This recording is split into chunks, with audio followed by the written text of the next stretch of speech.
Hey everybody, hey everybody. Really appreciate you spending your time after the market today, especially after a day like that in the market today. Boy, who saw that coming? Just like who saw what we saw on the last couple hours on Friday.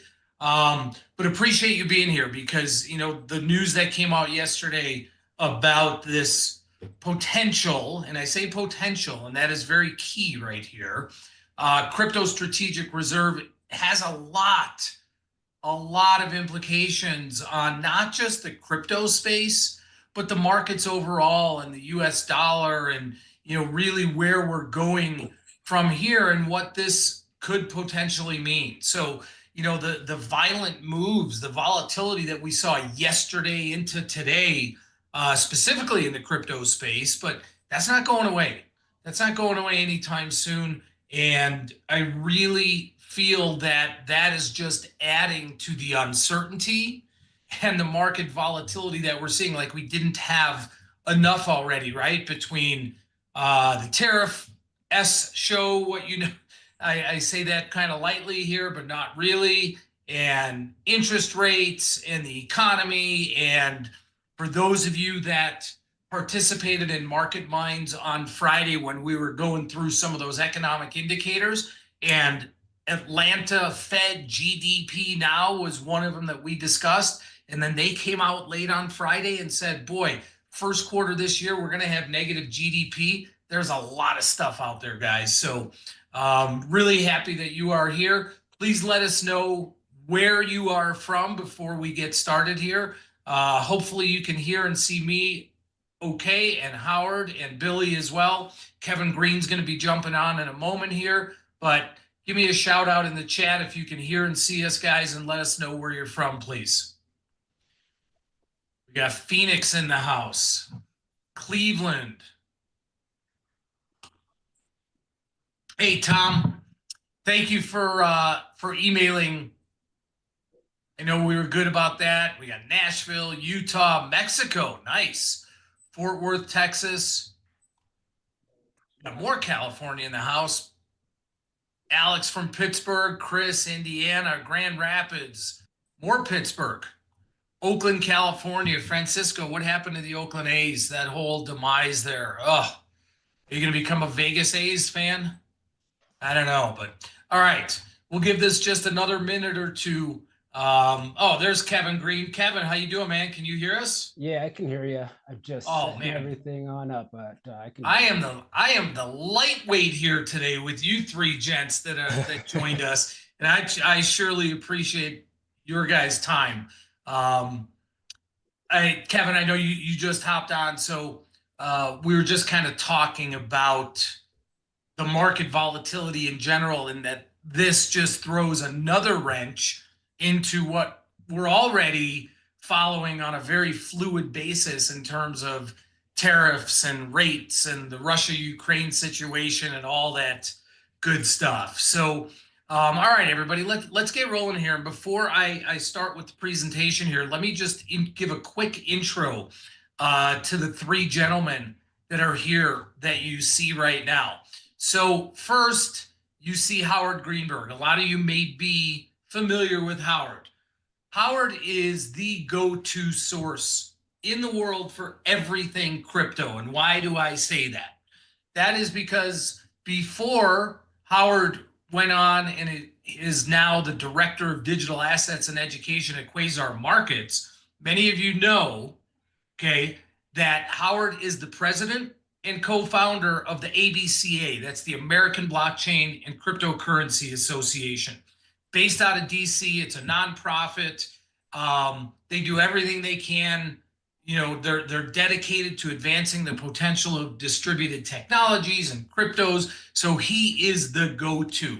So Howard will be breaking down a lot for us. And then we have a very, very old, and I don't mean that in terms because we are old, but Billy O'Keefe, who you see here. Billy is the director of America Derivatives at the SIBO.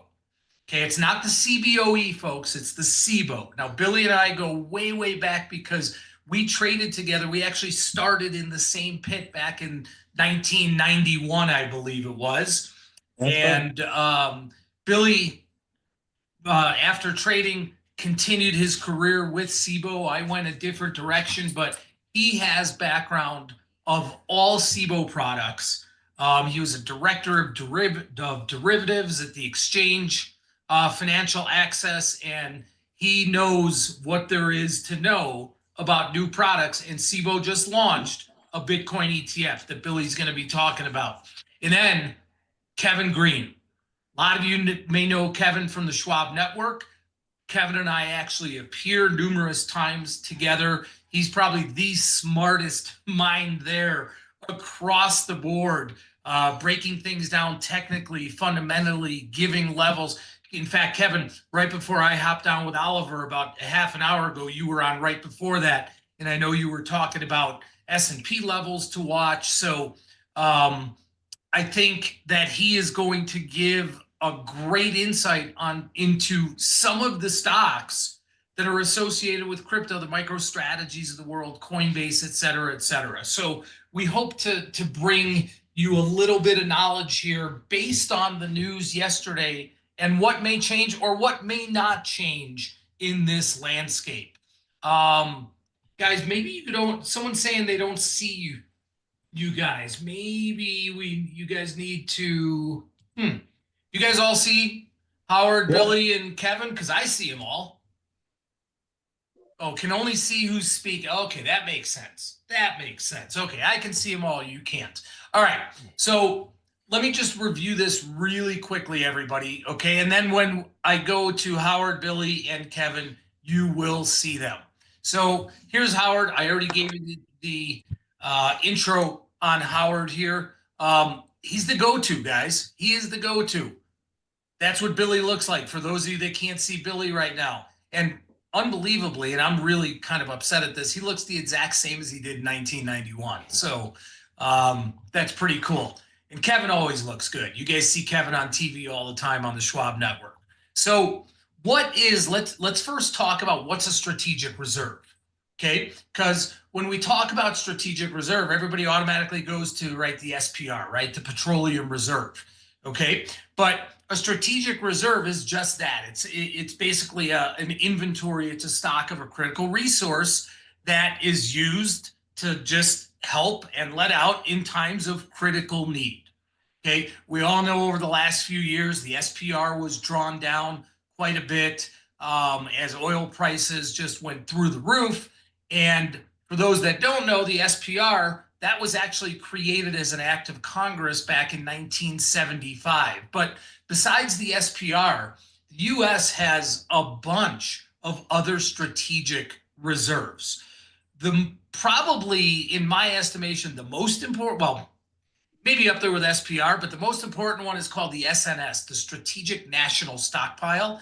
And that's a reserve of essential medical supplies that we don't know about. So they're stored away with vaccines for monkeypox and whatever it might be. But there is a major, major strategic reserve for that. There's also something called and excuse me, anybody that knows this if I mispronounce it, the Svalbard Global Seed Vault.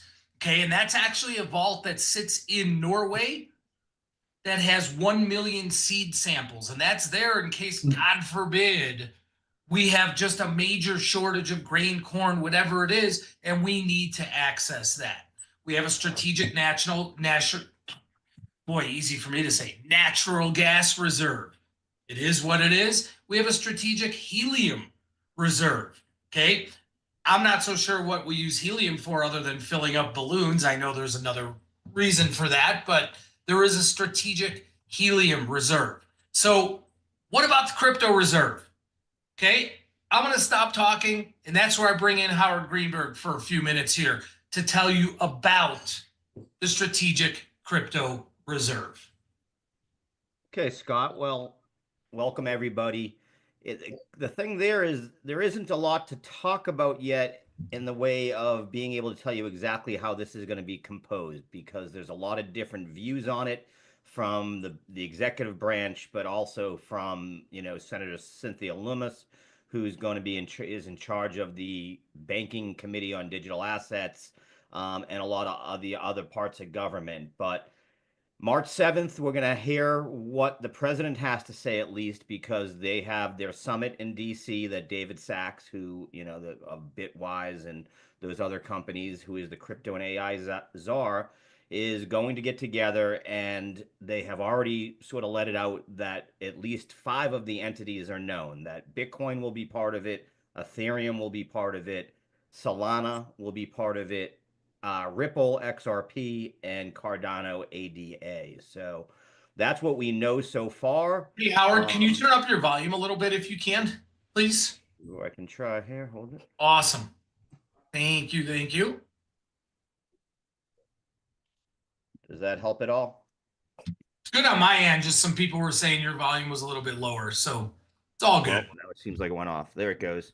We're all good. So yeah, so we know that they are going to announce some sort of move towards the strategic reserve, but quite honestly, there are some different things that come into play depending on how it's set up. It can't just be done by executive order. There could be Congress that needs to be involved.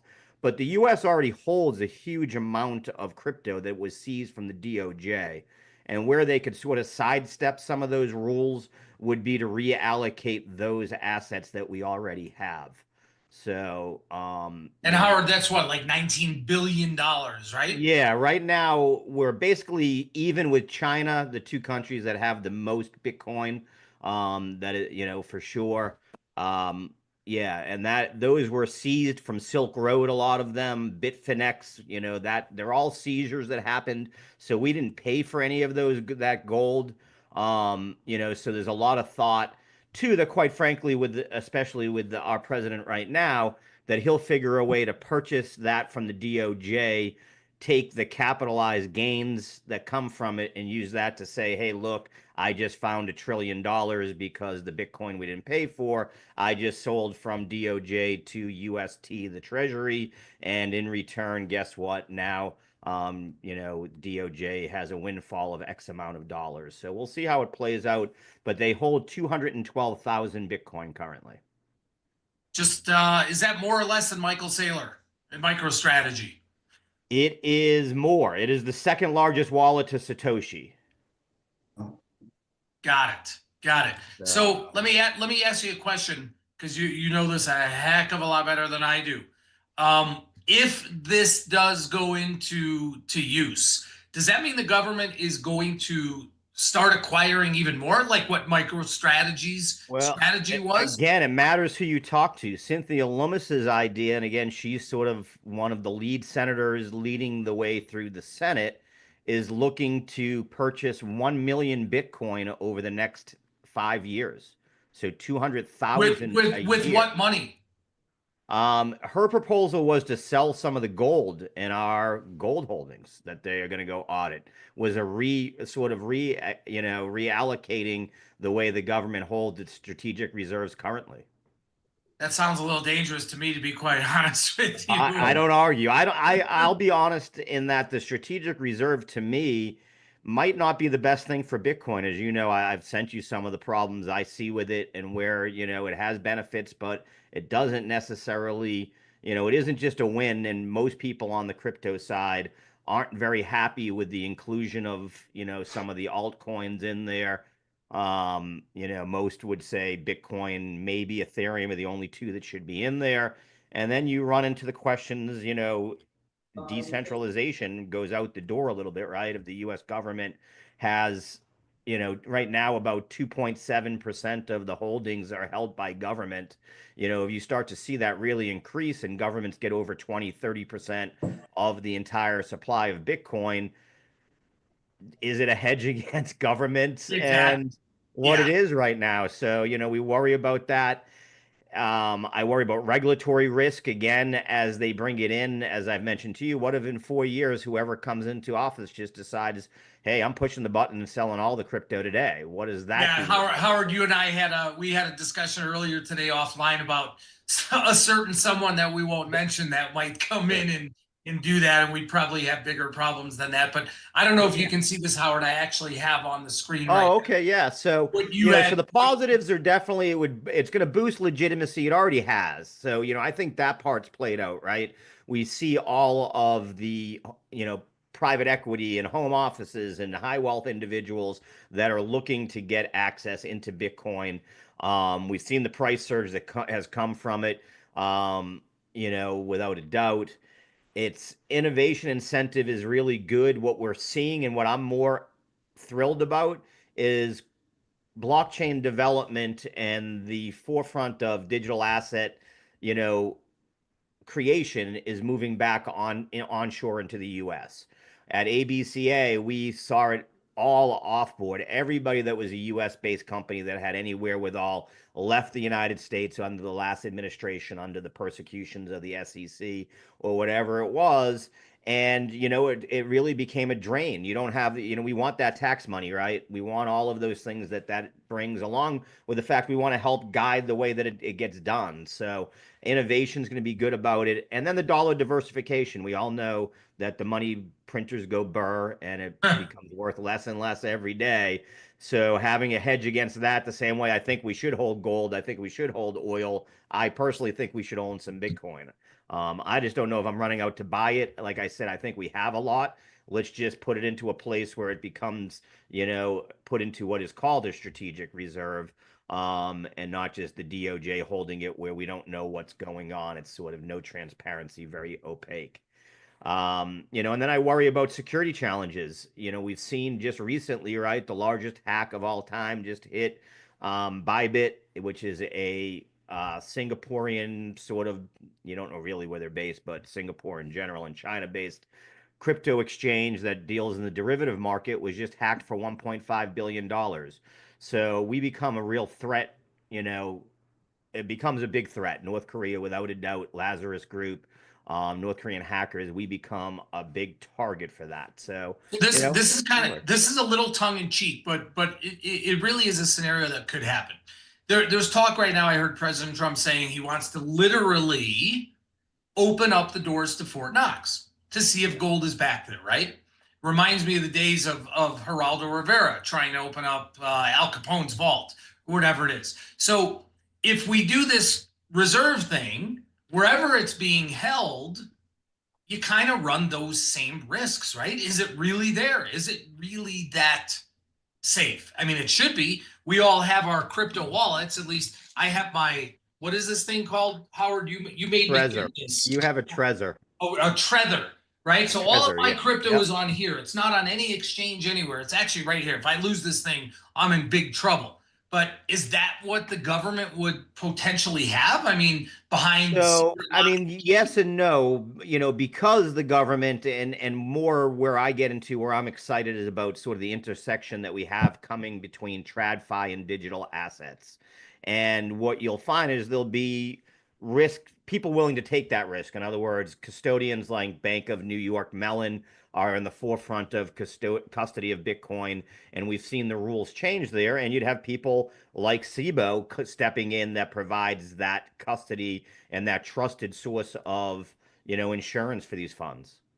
Well, that's a great segue because I'm going to Billy O'Keefe next, and I don't know how many of you realize this or know this. You know, Cboe is always coming out launching new products, but just over the last several months, they actually launched a Cboe Bitcoin ETF index. It's called CBTX. There's also a micro version of that called MBTX. Billy, really appreciate you being here. Whoever would have thought that going back from trading teenies and spreads in Citicorp to explaining CBTX and MBTX, but I really appreciate you being here. And guys, listen up closely. Billy's one of the smartest minds at Cboe. No, teenies, I was trading in eights. You teenies were a little later.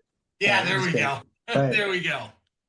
Yeah. So Cboe, you know, obviously, as you know, January 24, there was the first launch of the spot Bitcoin ETFs. About 11 of them came out, and they began trading options about 4 months ago now. So Cboe, what we decided to do is build an index based on, well, the top 10 of those, a weighted index. Obviously, you know, the IBIT is the heaviest weight of all, and, you know, it goes down from there. What's unique about this is they're cash settled European style exercise. So let's say, for example, in a volatile, ETF with Bitcoin in it, and you're trying to do a call overrate strategy, and all this, the next thing you know, it's up $400,000 overnight, and you get called away. Now you got your long Bitcoin holding ETF is a taxable event, and it's crazy. So having this was we thought was pretty smart. They are larger notional trades, so the MBTX, if we call that as a 200 level right now, that's about 20,000 notional per contract. The CBTX is 2,000, 10 times that. We see utility with ETF issuers that are building products based on Bitcoin exposure. And obviously they can't have an American style settlement. Again, for the obvious reason, if they're building a structure that has a long call, short put, long put, all combined in there, if one of those legs gets ripped and taken away in an assignment, that just blows up the whole product. So this is why the cash settled European is used. And Billy, let me just step in for 1 second. Yeah. Just to remind everybody the difference between American and European style options. And we talk about this a lot, right? American style options, they can be exercised, they can be assigned early. European style, there is no early exercise, and they settle into cash, right? It is a cash transaction. Correct. As it relates to the indexes, that is correct. Right. What's most interesting about this is these ETFs, they're basically doing a structured product look-alike within an ETF wrapper. So they'll have a buffer. Well, I'm going to tell you that the first one that came out in January 22nd was it was 100% principal protected ETF on Bitcoin. So if you bought into it, basically they're long at the money call, and they're short some out of the money call, maybe 12%. So you got a 12% potential return on Bitcoin, guaranteed. You can't lose any money on it. So that was the first one that made the news. But how do you get that? How do you get the 100% call and this 12% of the money call? You need flex options to do that. And flex options are not available in the other ETFs yet that are spot Bitcoin based. I don't know why, but this is the only product that can do it. So for example, if you wanted to get a 10% buffer, you buy the 100% put, sell the 90% of the money put. You do that in percent terms, and then at the end of the day, it will strike to those exact levels, right? You'll get the your numeric strike. And Billy, just so everybody here knows what flex is, and this is really interesting because flex options, FLEX, actually came about when Billy and I were like rookies in the early 90s. So flex options are options that are not the typical listed strikes and or expirations that you would see, right? A big institutional firm or someone could come in and say, hey, I want the 12% out of the money put that expires at next Thursday. What's the market on that? Is that how this works as well?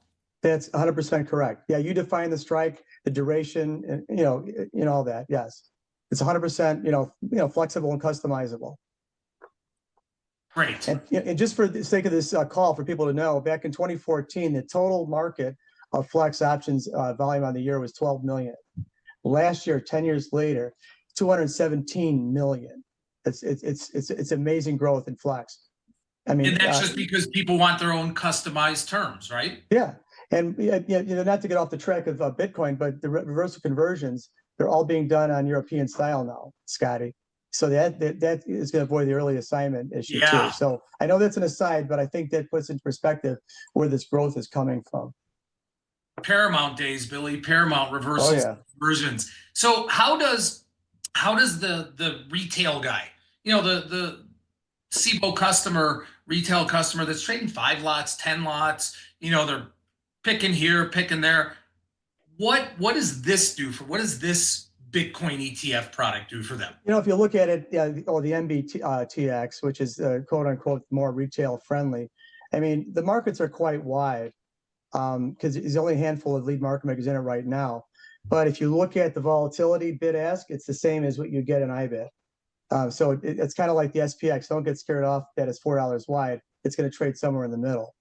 But I know that doesn't give comfort, when you're just pointing and clicking and trading quick all day. But if you want that cash settled, European, I mean, you could do it. I mean, I would recommend, Scotty, I'd love to see a demo of Prosper, how they would access MBTX at some point in the future. It'd be great. We definitely have to go through that. I would love to show that to people. And something that Billy just said, guys, okay, that is so important to something that we talk about every day. He said, yeah, the market might be wide there, but it's going to trade the middle, right? What do we always talk about when we're putting our bids or offers out there, right? Are we ever really going to buy an offer, or are we ever really going to sell a bid? Or are we 99.9% of the time somewhere in the middle, because it is a negotiated market, even though it's not literally open outcry any longer with, people fighting back and forth, although that does happen in the SPX and the VIX and Russell. It literally is an auction market. So you got to remember that, folks.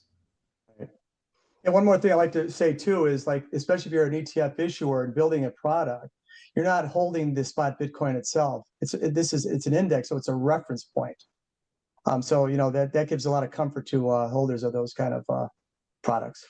Right. So you don't have to worry about, boy, I'm trading a $100,000 stock or right, exactly, whatever it is. 100%. Exactly. All right. If anybody wants to learn more about trading this or understanding this Bitcoin ETF that is at SIBO, just ping me, shoot me an email. I can put you in touch with Billy, or I will get information from Billy. But the product is out there, guys, and the one that would really hit home for us being retail traders is the smaller one, the micro, the MBTX. I think that is actually the ticker they can find on the brokerage platforms, right? That's correct. Awesome. Billy, I know you have to run. I can't tell you how much I appreciate it. And when thanks for having me, guys. Yeah. When I am back in Chicago, we will meet up for dinner. 100%. Thank you. Enjoy. Thanks, Billy. Yep. All right, guys. Now, Kevin Green. Kevin, honestly, and I, yes, I really appreciate him being here and want to make him feel good and prop him up. But for those of you that watch Schwab Network and know about Kevin, there's not a brighter mind out there.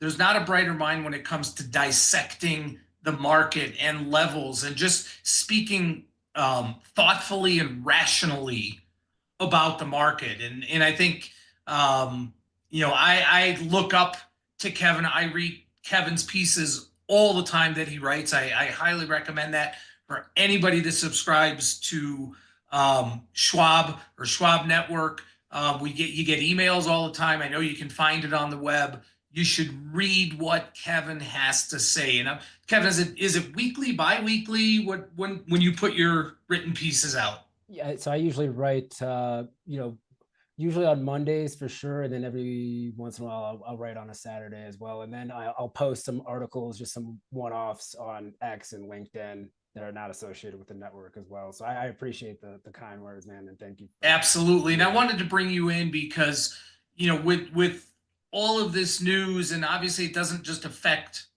the Bitcoin futures or Solana or Cardano, whatever it is, Ethereum, but obviously these stocks, and there's plenty of stocks, but these in particular, Coinbase, MicroStrategy, Mara, which is Marathon, and then as Billy was talking about, IBIT, which is the BlackRock ETF. So how does this potential change in the landscape, how does it affect these equities, these stocks that our people, that our customers are trading every single day?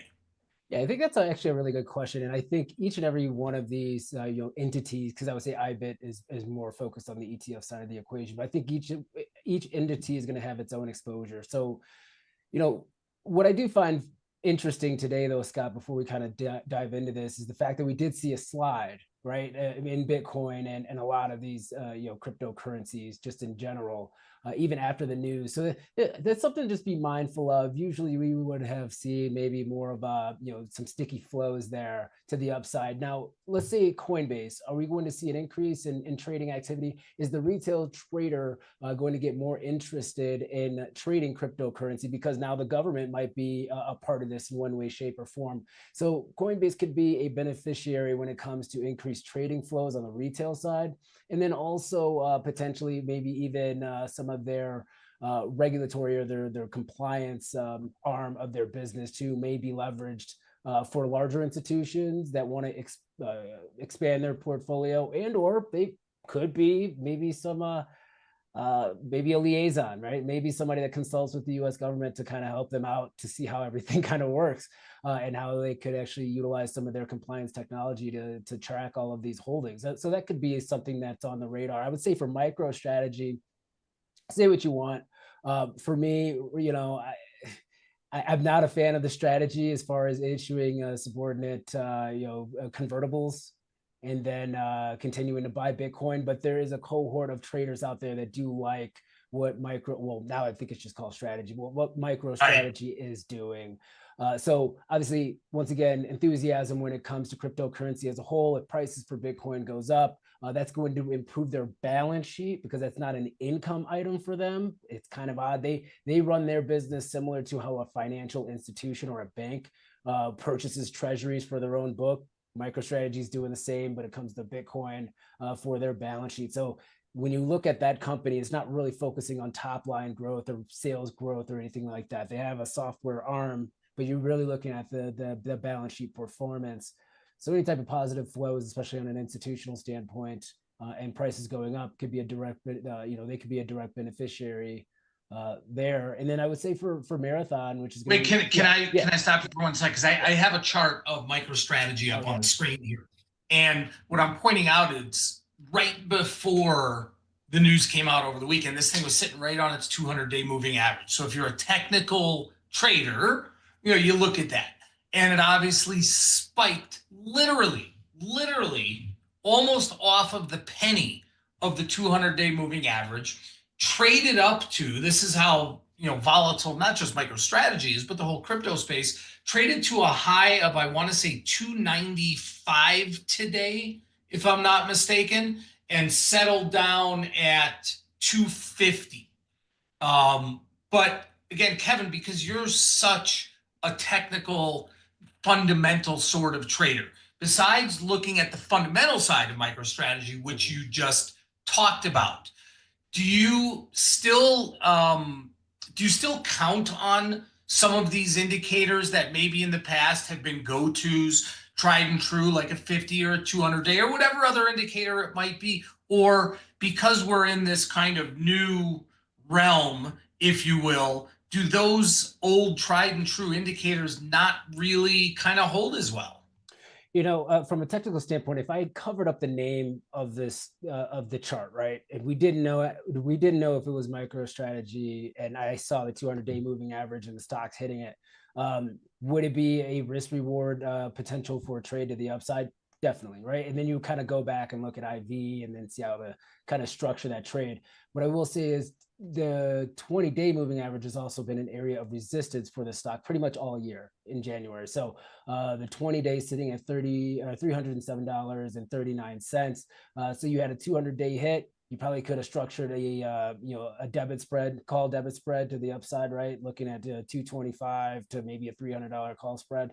And that's probably the way to have traded this, and then kind of getting out once you get a decent profit level, rather than holding it till expiration, because the stock moves way too much for all of that. Thank you. I think I just heard you talking about selling some juicy call spreads when you were on with Oliver just before the top of the hour. And I think that was in the S&P, or was that in the VIX? VIX, yeah. Right, that was in the VIX. Yeah.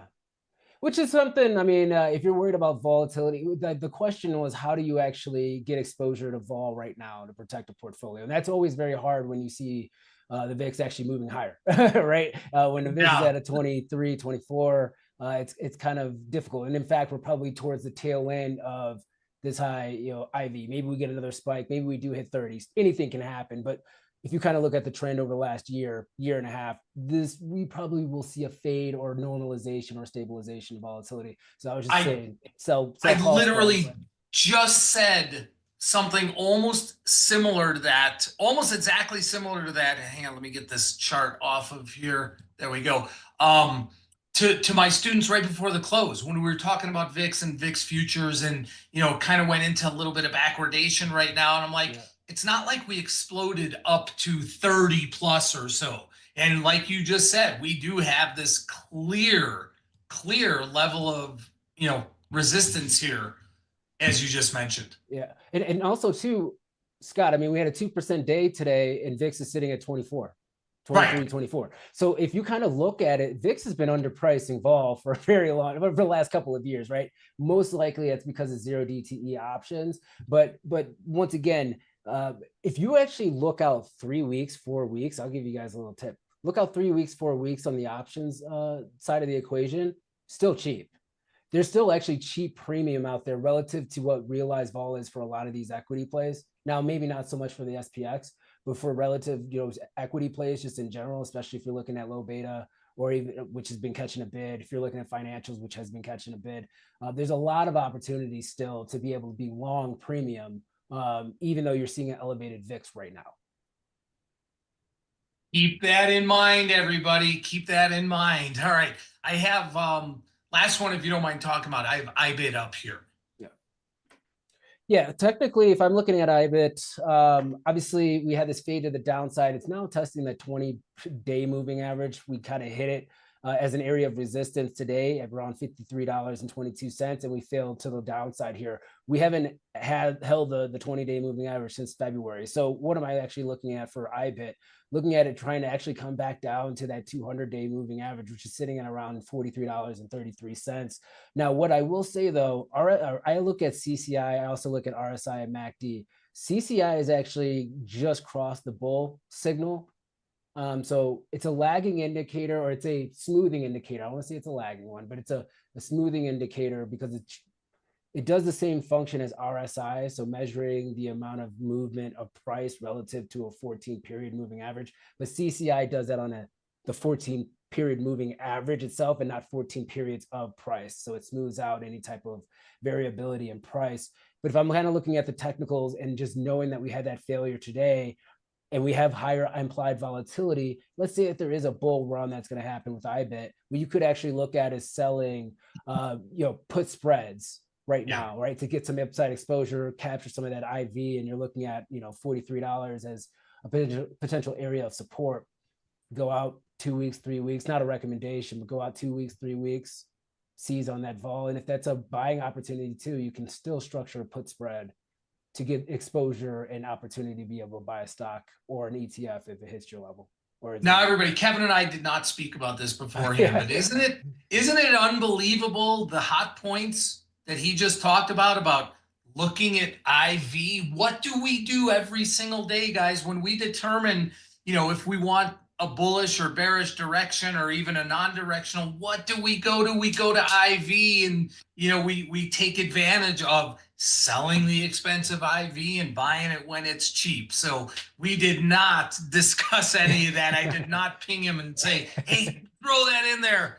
We did not. So guys, if anybody has any questions on any of this at all, whether it's for Howard, for Kevin, if you do have something for Billy at SIBO, even though Billy dropped off, you can shoot it to me and I will forward that on to Billy. But the bottom line is, I think with this announcement that came out yesterday, nothing's changed.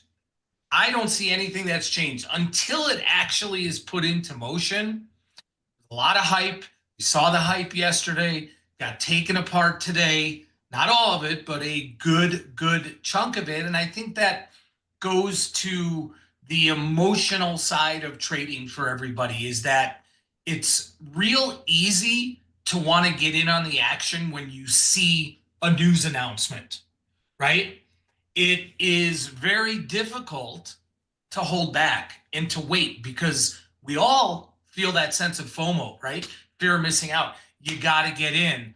But I will tell you, over my 35 years of doing this, more often than not, sitting back and waiting for the actual news to take action is by far the better outcome. That's just my 2 cents on that. And Howard, what do you think? Is this gonna, are we gonna see this? I know he's got a big event on this Friday, right? There's a big crypto event on Friday. Thursday, yeah. Thursday, Friday. Okay. Yeah, I mean, my takeaway, as I've told you, that's bigger, was that BlackRock allocated 1 to 2% of their ETF. I have a slide there. There we go. Yeah, into their model portfolio. This is the game changer to me, because I started running some numbers and just put it through. What if other people the other managers start to follow that type of thing?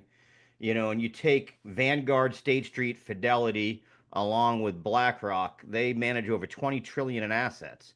1 to 2% allocation across those portfolios is 200 billion to 400 billion into Bitcoin ETFs. So, those are the numbers that would change.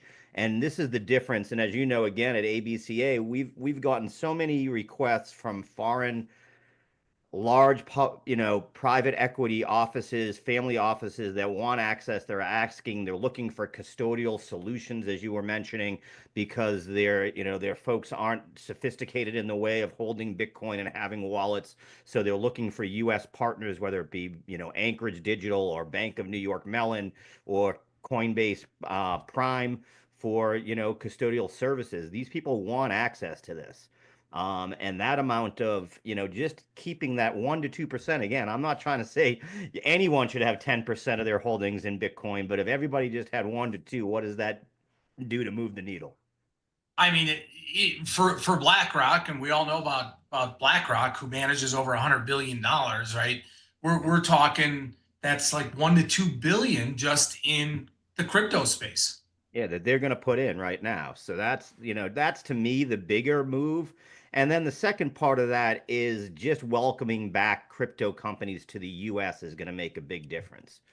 Some of the major companies like Consensus, who really was the programming and developers of Ethereum, quite frankly, to Blockstream, the largest node provider to the mining industries. All of those were US-based companies that moved overseas under the last administration, and now are all looking to come back to the US. Got it. And I just got corrected by someone that's very, very close to me. I won't say who it is. That BlackRock has, what is it, 11 trillion under management. So thank you for that. Thank you for that correction. Someone that's very, very close to me that may or may not have the same last name as me. I appreciate that very much. But nonetheless, it is significant exposure that you're seeing BlackRock and you're seeing other big firms out there saying, yeah, we're gonna open a desk, right? Goldman Sachs, whomever, we're gonna open a desk and do something in the crypto space. So again, everybody, is this happening overnight? No. Is it on the table? Yes. Is it a time that, like what Howard just said, where the SEC just kind of pulled back all of these investigations, right? We saw a major headline come out last week about Coinbase, that they dropped their investigation. So it almost seems like we're kind of pre-Gary Gensler days, and it's a little bit of the wild, wild west out here in the crypto space. And I'd even go further that they're setting up regulatory sandboxes like they did under Jay Clayton, and that's what we want to see. When Giancarlo was at the CFTC, when Clayton was at the SEC, they set up sandboxes that started these connections between TradFi and the world of crypto. And we need it, because otherwise banks won't do the right thing when it comes to holding Bitcoin. They're the kings of fractional, reserves, right? What would that happen when they're repothecating hit Bitcoin for the 80th time to fit their needs? We need to have some rules of the road in place for that. So that's what we hope. And just, I don't want to say anything to the other Bauer there, but that 130, that's in their model portfolios. That isn't their total total portfolio. Oh man, other Bauer and Howard, I think offline you get I don't want you to get I to put in the love doghouse that. there, but it is that's the difference on that one. I love that. So I'm gonna leave this, everybody, I'm gonna leave this with you. If you do not, and this has nothing to do with the strategic reserve, if you hold any sort of crypto, okay, get something like this. Okay, get one of these offline security banks, if you will, so that the risk, the security risk is just not out there, right, Howard? I mean, you preach that to everybody. Absolutely. Hardware wallet offline, first rule, without a doubt. And hold your own. Don't have anybody else hold it for you. Literally hold your own. Don't lose it, because if you lose it, you got problems. No, you're okay. Someone asked that question. I answered it for them. You can recreate it. You just can't lose that other password that I made you put in 3 places. Right, exactly. So that's what you can't lose. Got it. Got it. All right, everybody. Howard, Kevin, you guys are so unbelievable. I mean, you know, honestly, some of the greatest minds that are out there. I really appreciate you joining us today. You guys can find Howard at Quasar Markets. Okay, they do a live stream every day, QM Live, right? Howard, what time is that at? 9 a.m. every day, Eastern Standard Time. 9 a.m. Eastern, right? Yep. Okay. Howard, shoot me the link and I'm going to put it up here before we get off. Just Slack me the link and I'll put it up here.